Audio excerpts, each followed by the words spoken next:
Here in Rhode Island, residents from Ukraine say they can feel the tension. 12 News reporter Brittany Schaefer spoke with a man whose family is still there. She joins us now live in studio with what he says they are dealing with. Brittany?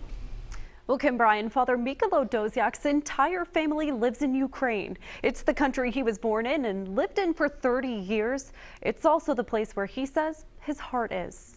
I'm Ukrainian. Father Mikhailo Doziak, or Father Michael, speaks to his mother and sister in Ukraine daily amid a potential Russian invasion. They are scared, they are afraid, and I'm afraid. In my heart, I know what can be if he's gonna invite to Ukraine. He says a Vladimir Putin seizure would bring endless violence with no freedom. Father Michael was born in Ukraine and moved to the U.S. 2 decades ago as a priest. He now has 2 parishes in Woonsocket and Fall River. While he's in Rhode Island now, he tells me he lived through tensions like this when he was in Ukraine. To live there is not easy, so it's nothing new. It's everyday war.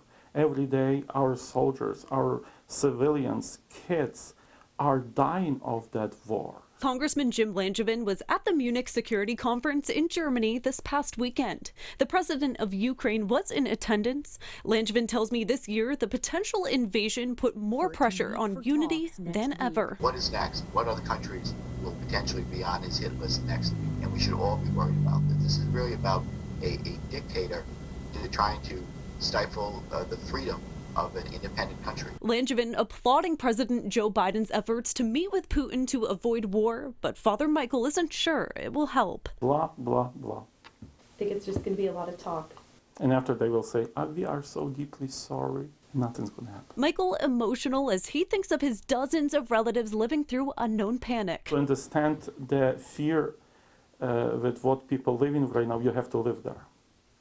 I'm living here, but my heart is there.